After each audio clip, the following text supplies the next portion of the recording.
What's up, hockey fans? Welcome to the Wraparound, brought to you by the Hockey News. I'm your host, Emma Lingan.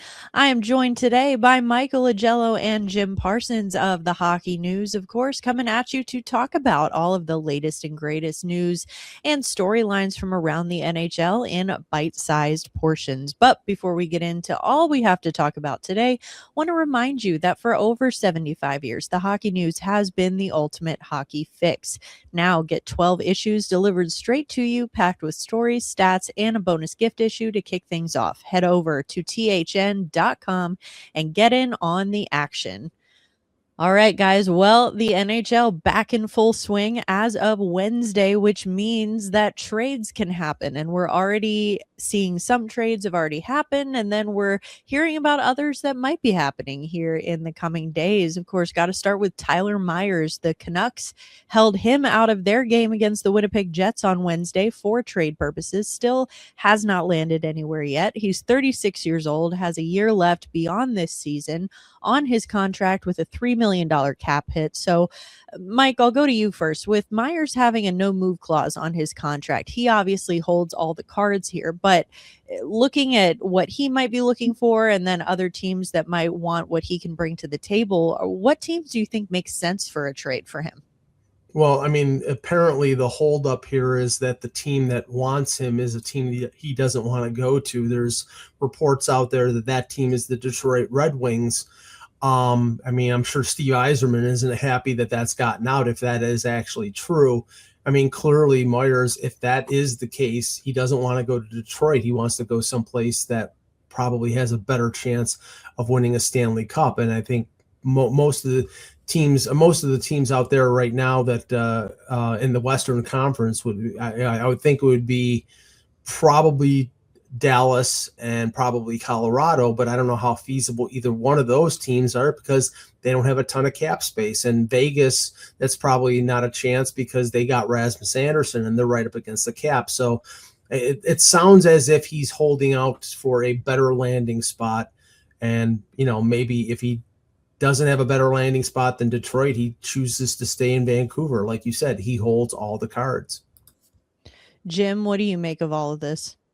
Yeah, I've heard the Detroit Red Wings as well. I have not heard whether or not he is against going to Detroit. That he is sitting out for Detroit, and they're the one that has potentially made the pitch on this thing. But I'm with Michael. I think he's probably waiting to see if other teams get into the mix. I'm sure there are teams kicking tires on this, but this is probably a situation where if he has his way, he will have a couple teams that he can choose from and then pick the destination that he wants to go to. And then it becomes about whether or not do I stay in Vancouver, where we're really not going anywhere, and probably in the window that I'm here. And then do I go to a team that I'm less excited about, or does a team kind of come out of nowhere that I like that could be an option for me?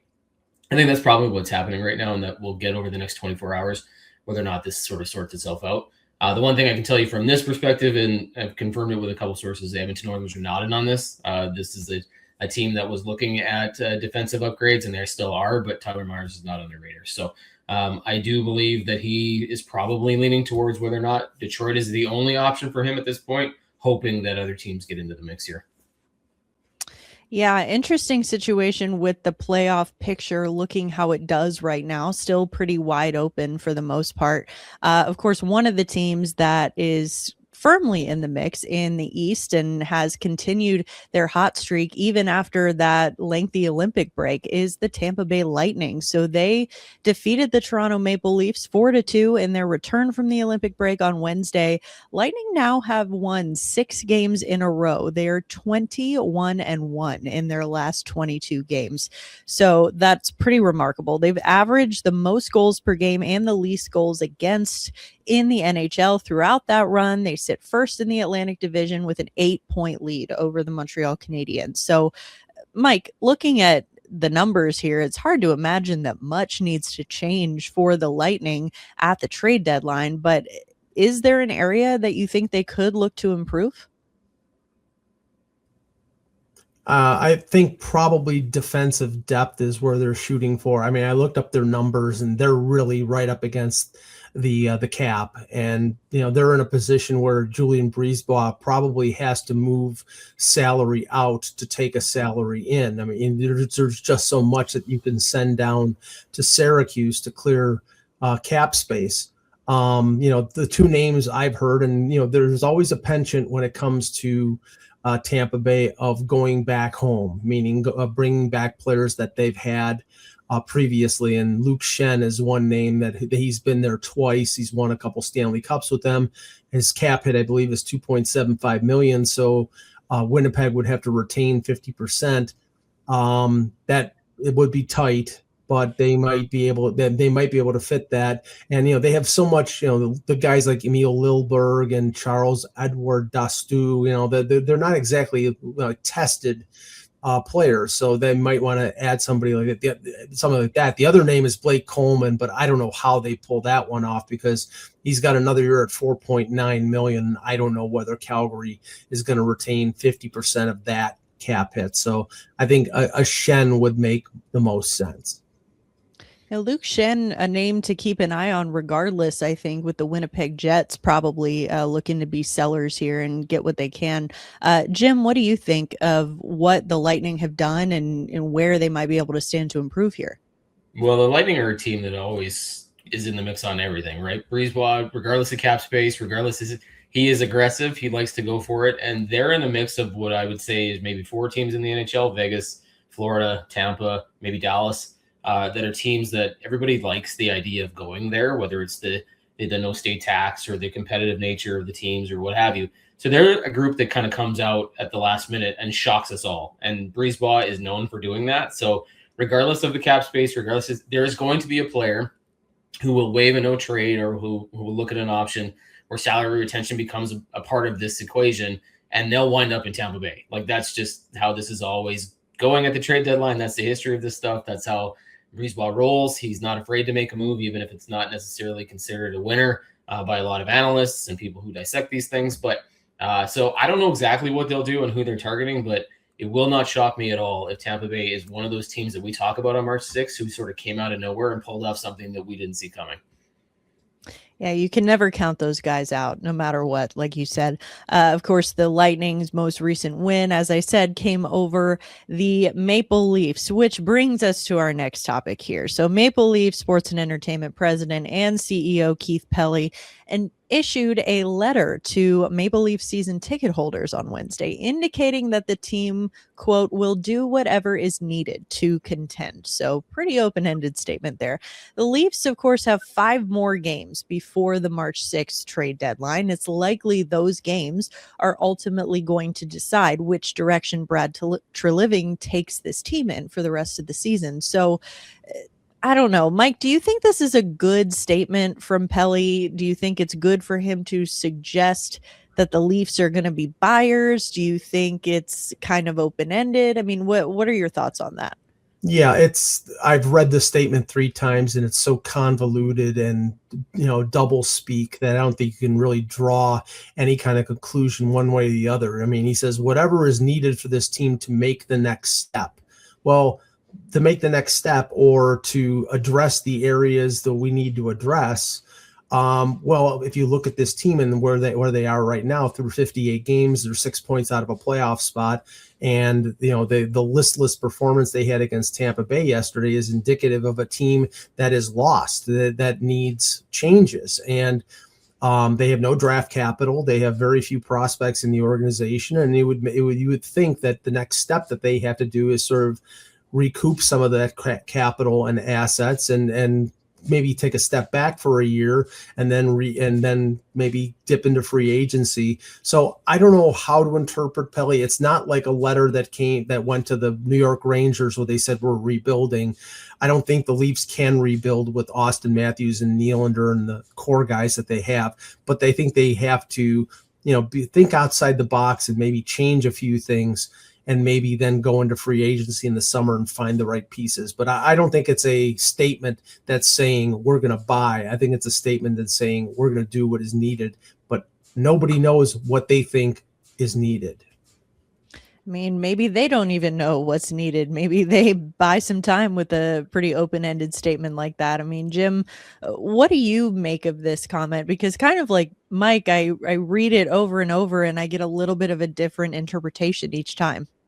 Yeah, I think the one thing that you should probably caution when you're someone like Keith Pelley or anybody in a major passionate hockey market like Toronto, which might be the most passionate in the NHL, is you don't want to say anything that's going to rile up your fan base. And he kind of did. He used injuries as an excuse for why this team has not been so good this season.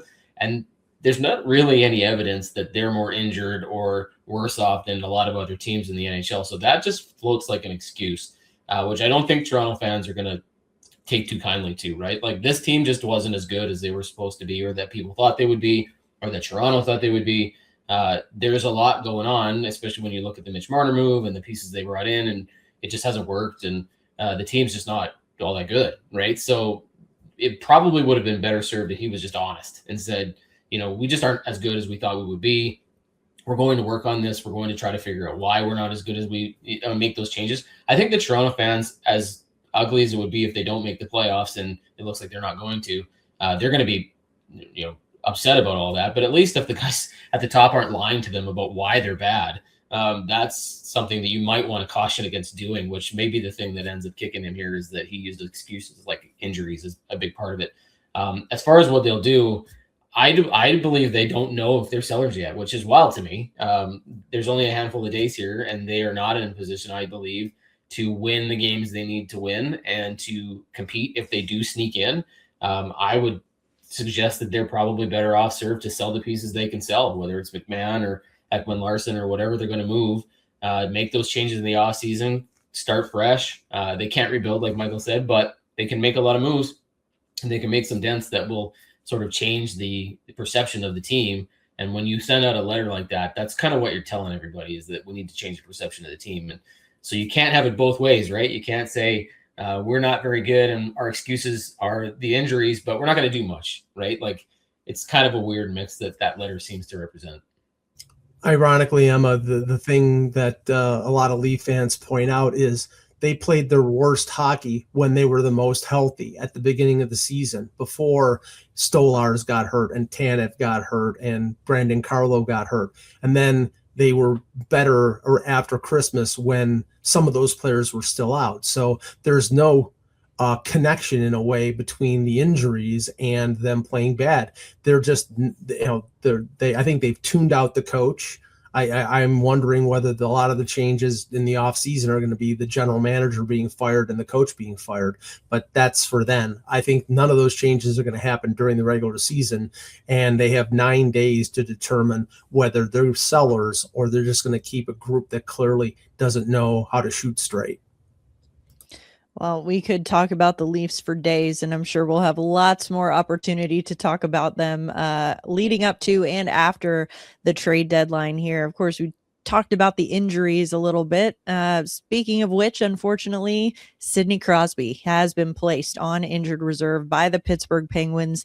He is expected to miss 4 weeks due to an injury that he sustained at the Olympics in Canada's game against Czechia. So Crosby talked to the media on Wednesday. He said that he was, quote, a lot closer than he thought to playing in the gold medal game, but was honest in saying that he wasn't going to do anything, or that he was going to do anything he could to be part of such a big moment. So, Mike, with Crosby out for a significant time, this is a Penguins team now that has dramatically outperformed expectations so far this season. So looking at that, with Crosby being out, who do you think needs to step up the most for Pittsburgh in his absence?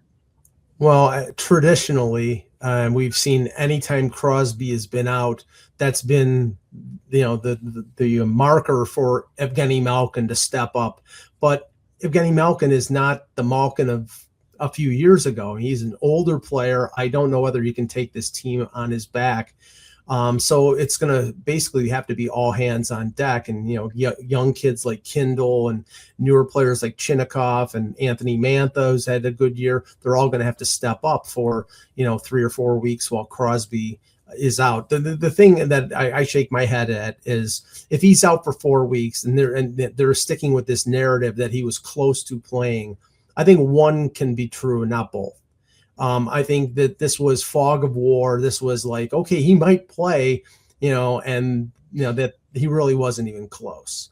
And you can say that he was close, but if the guy is out for 4 weeks, they would have had to have shooted him up with something in his knee for him to get through, and that would be dangerous. So I question whether he was that close to playing in that game. I'm sure he wanted to, but I question whether he was actually anywhere close. Well, regardless, here now, of course, on IR, out for 4 weeks. Jim, who do you think needs to step up for Pittsburgh if they still want to make a push for it here? I'm going to take the cop-out answer here. I'm going to say almost everybody, because I think you have to take the mentality in Pittsburgh that you need to do this for Sidney Crosby.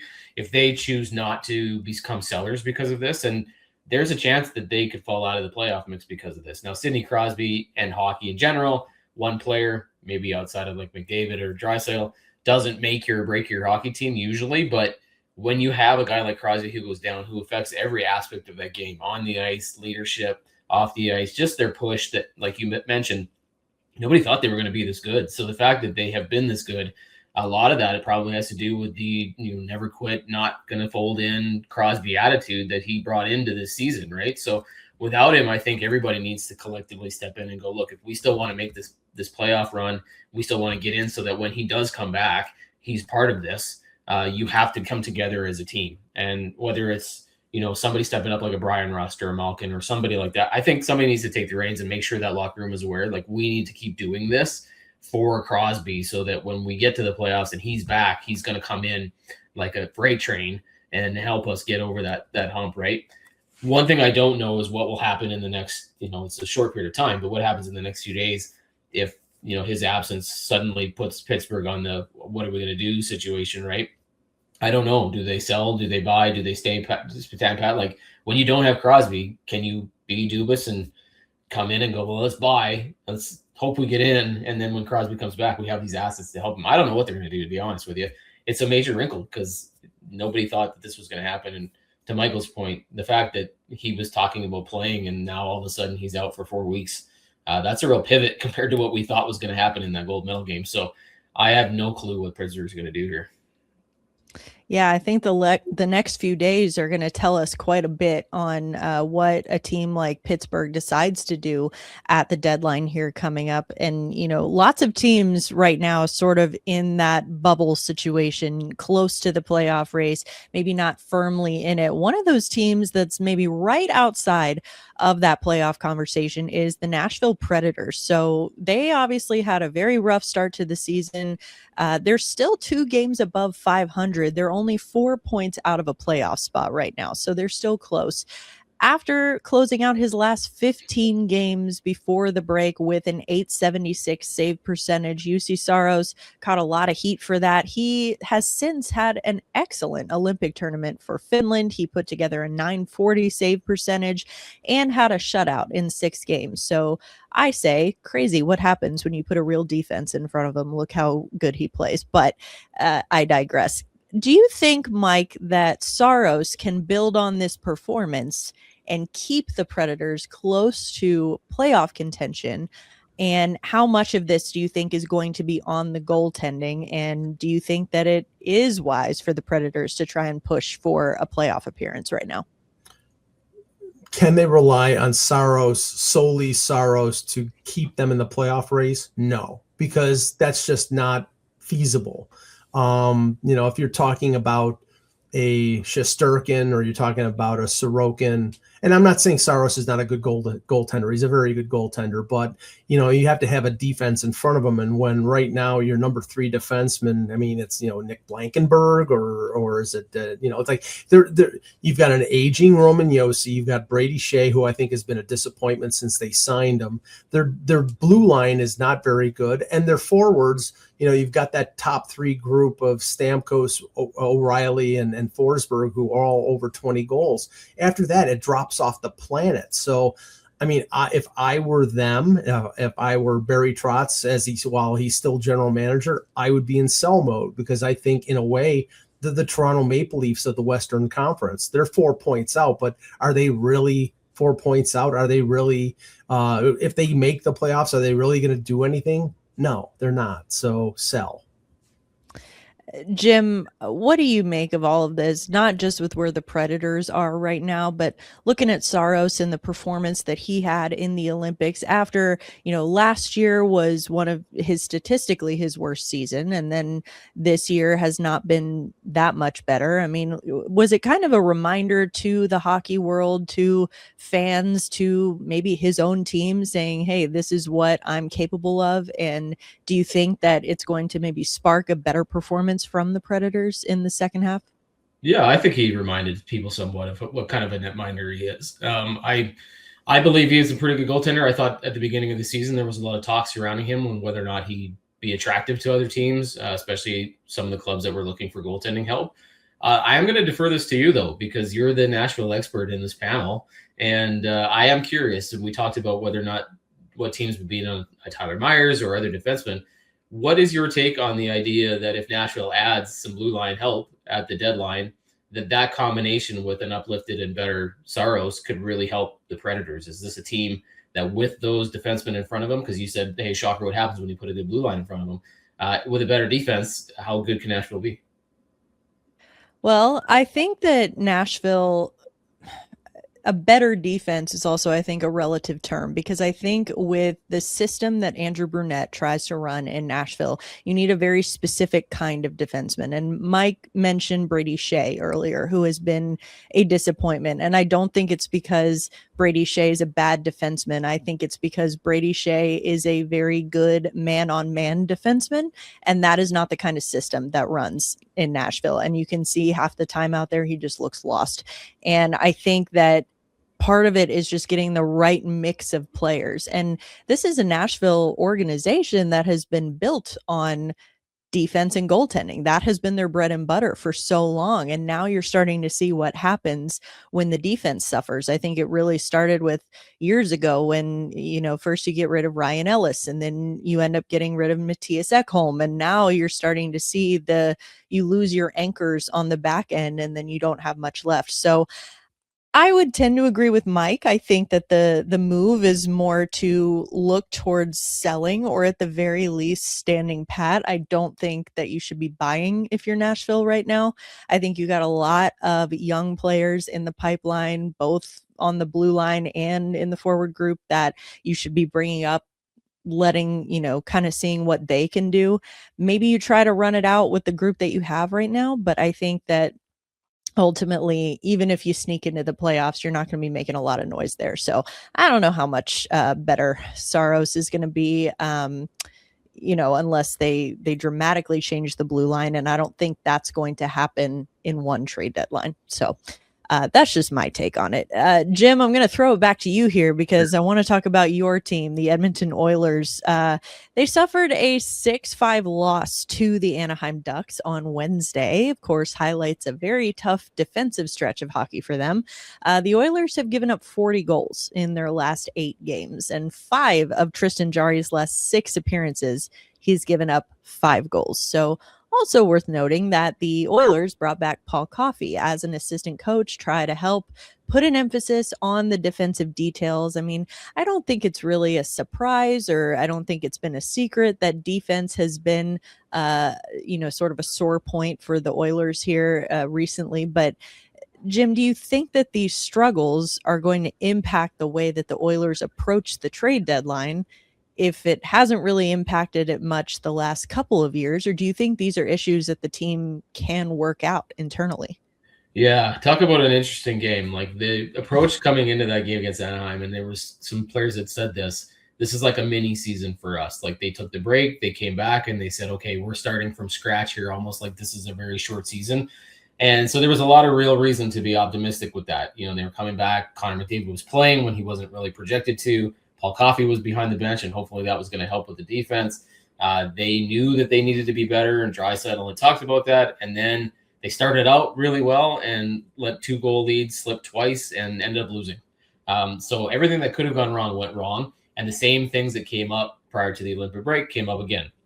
So to answer your question, what will they do with the trade deadline? I don't know that they can solve all of their problems. I think they need a top 6 winger. I think they need a third line center. I think they needed a blue line help. And now there's questions about Tristan Jarry and whether or not he's the guy that they can count on going forward, because there's a lot of talk here in Edmonton about that trade and how bad it looks right now, especially when Brett Kulak was moved to Colorado and the return that Pittsburgh got in that deal when Kulak was a throw-in in the Jarry trade. It kind of doesn't look so good on Edmonton, right? So they can't solve all their problems. So at the deadline, my question, and I wonder, is because they have to make a move like Andrew Mangiapane or clear out some space to do anything. Will they settle for, one move and try to fill one hole, or will they try to make a move that allows them to fill as many holes as possible, knowing that not one of those single moves is going to be the be-all, end-all answer to their major problems, because they have major problems. Like, this is a very concerning issue for them. That many goals, that weak a defensive structure, and the fact that they came back from this break and did it again is really concerning for Edmonton. So I don't know that they can fix all their problems. And I think the hope is that they can find something in the next few days to fill one or two of those holes, and that it all starts with the Mangiapane trade. If that doesn't happen in the next 48 hours, I think they're really in kind of a bind. Yeah, the goalie trade definitely not aging well for Edmonton, at least in the early going here. And, talking about the defense, Mike, I know we've talked about this on the show before, about the defensive structure hasn't exactly been a strength in Edmonton in recent years here. So what do you make of the struggles that they're dealing with right now? Do you think it's something that they can fix internally, or are they just kind of in a bind right now, like Jim said? Tristan Jarry wasn't the savior of the Edmonton Oilers. I am shocked. It's always been the team playing a defensive concept that would make it more possible for them to take advantage of, the incredible offensive players that Draisaitl and McDavid are. They did it in the playoffs at times, and that's what got them to Game 7 against Florida.